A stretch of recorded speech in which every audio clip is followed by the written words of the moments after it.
Supreme court ने आज इस चीज को खुल के बोला है कि हम इस मैटर को ट्यूसडे को लिस्ट कर रहे हैं और हमारे साथ में और भी बहुत सारे लोगों ने इंटरवेंशन आईए फाइल की थी, जिनको सब पर नोटिस कर दिया है कोर्ट में। कोर्ट के जो ऑर्डर था 22 जुलाई वाला, उसमें एनसीटी दिल्ली के बारे में भी लिखा हुआ है स्पष्ट, तो वह भी ऑटोमेटिकली समझ लिया जाएगा कि वह भी उस कोर्ट का ऑर्डर में कंप्लायंस है। आज जो मैटर कांवड़िया यात्रा का लगा हुआ था, आइटम नंबर 36 था, हम उसमें 36.3 पिटिशनर्स थे। Correct, I am just asking. इसके बाद हमने एक आईए मूव किया था कोर्ट में कि जो उत्तर प्रदेश के सरकार ने 27/6 को स्पीकिंग ऑर्डर दिया था विभिन्न न्यूज चैनलों के माध्यम से, जिसमें उन्होंने मैंडेट किया था कि जितने भी यात्री हैं सबको अपने जो ढाबा है और जो इसके साथ में ऑनर्स है, उसके एम्प्लॉई हैं, सबके नेम को कोड करना है। इसी के साथ में एक दिन बाद उत्तराखंड के चीफ मिनिस्टर धामी जी ने भी इसी सेम स्टेटमेंट को रिपीट किया था। हमने उसमें तुरंत ही आईए मूव किया था और इसके दौरान में बहुत सारे जो अनऑर्गेनाइज संगठन है, रिलीजियस संगठन है, उन्होंने इस चीज का बीड़ा उठा लिया। सारे ढाबा और जितने भी लोगों के कांवड़िया यात्रा के रूट पर जितने भी हैं उनके क्यूआर कोड, उनके नेम्स, इन सबको डिस्प्ले कराने के लिए मस्ट कर दिया।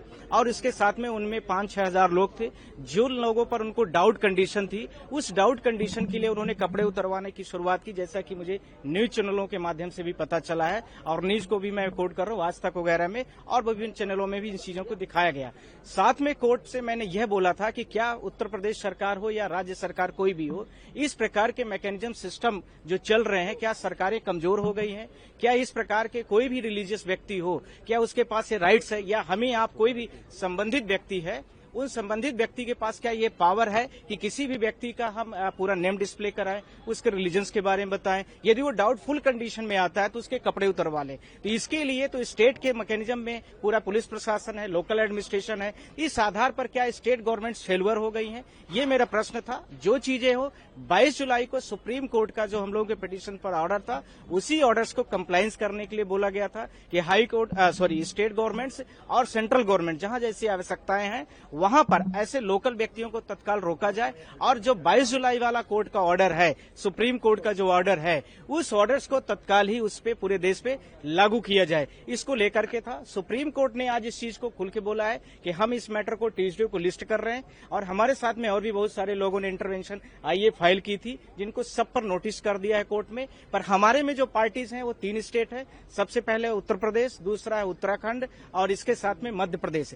हालांकि कोर्ट के जो ऑर्डर था 22 जुलाई वाला, उसमें एनसीटी दिल्ली के बारे में भी लिखा हुआ है स्पष्ट, तो वह भी ऑटोमेटिकली समझ लिया जाएगा कि वह भी उस कोर्ट का ऑर्डर में कंप्लायंस है। पिछले साल भी इस तरह का मुद्दा आया था, उस वक्त कोर्ट ने क्या आदेश दिया था? उस समय पर भी कोर्ट ने बोला था कि किसी को मस्ट तरीके से, यानी फोर्सफुली तरीके से किसी के नाम, किसी के ढाबा का नाम, ऑनर्स का नाम, उसके साथ में उसके एम्प्लॉई जो हैं, उसको आप किसी तरीके से नहीं कर सकते हैं। उसमें वेज और नॉन वेज लिखना ही सफिशिएंट था। पर इसके बावजूद भी बहुत सारे जो रिलीजियस व्यक्ति हैं, जो इस प्रकार का पॉलिटिकल थोड़ा सा करते हैं, उसको लेकर के था, जो सुप्रीम कोर्ट के जजमेंट में भी लिखा है और साथ में भारत के जो कॉन्स्टिट्यूशन में आर्टिकल 17, 16, साथ में आर्टिकल 19, 21 और 25 और 6 इसमें रिलीजन्स की फ्री प्रैक्टिस के बारे में बोला गया। वो सारी चीजें स्पष्ट तरीके से उसमें लिखी गई हैं, तो उसका कंप्लायंस होना चाहिए, ये हम सबकी प्रेयर है।